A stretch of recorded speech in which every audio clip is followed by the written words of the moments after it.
Hello, knuckleheads. This is Cranky Karinsky coming at ya with a video for people new to RPG team strategy who want to think for themselves, not copy everybody else like some mindless sheep.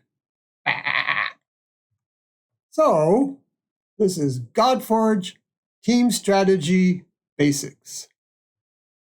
To begin with, a traditional RPG team has a tank, warrior, healer, spellcaster, thief, and/or support.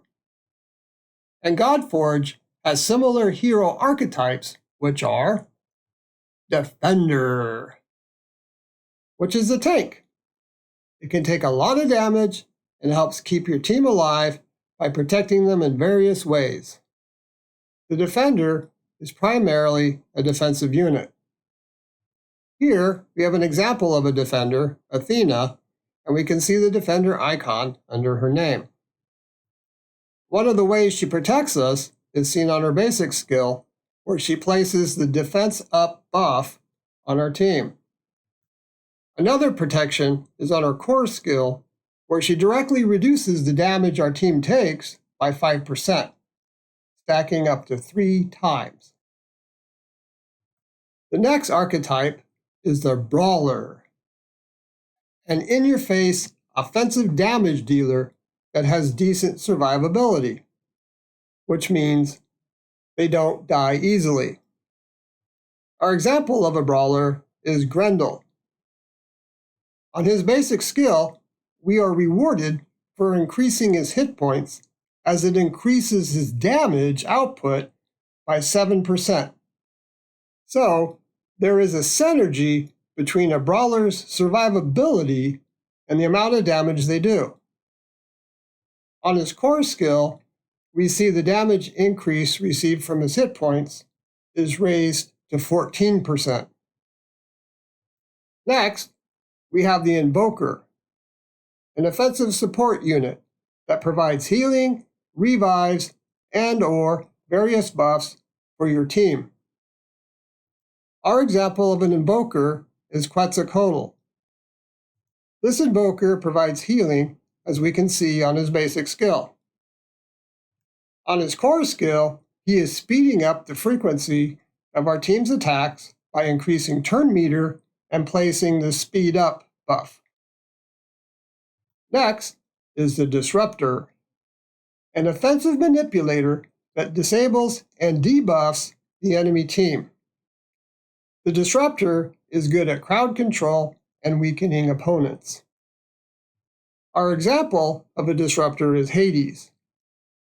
This Disruptor attempts to place the sleep disable on enemies with his basic skill. On his core skill, he attempts to place the despair disable and the lock ultimate debuff if they are under the curse debuff.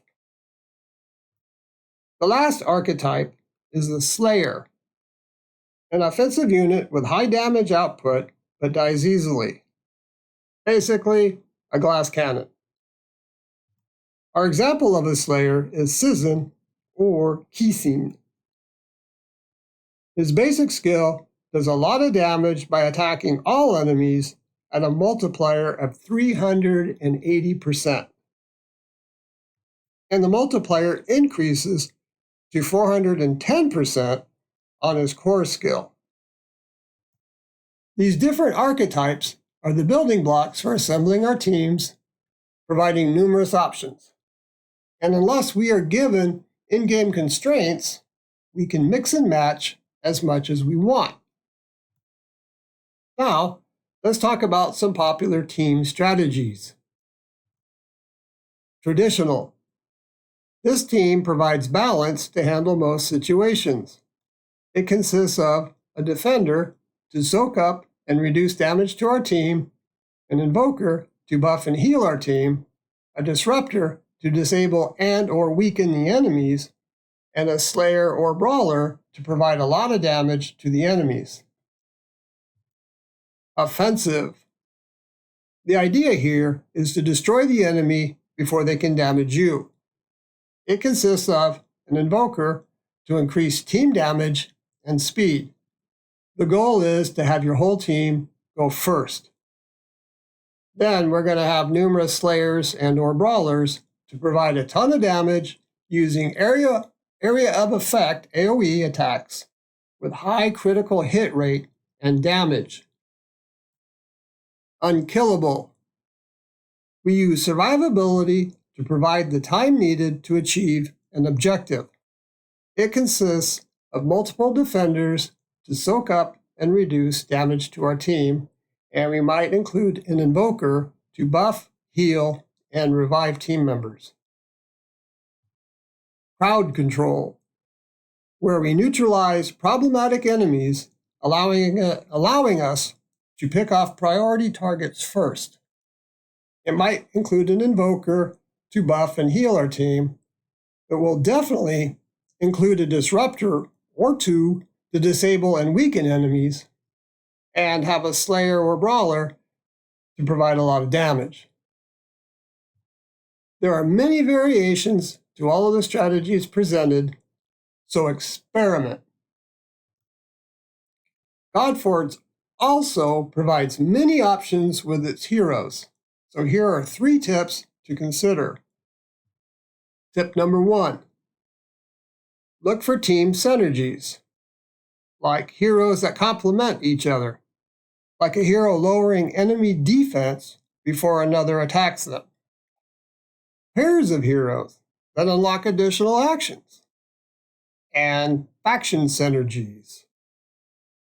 Here is an example of a pair of heroes that unlock additional actions.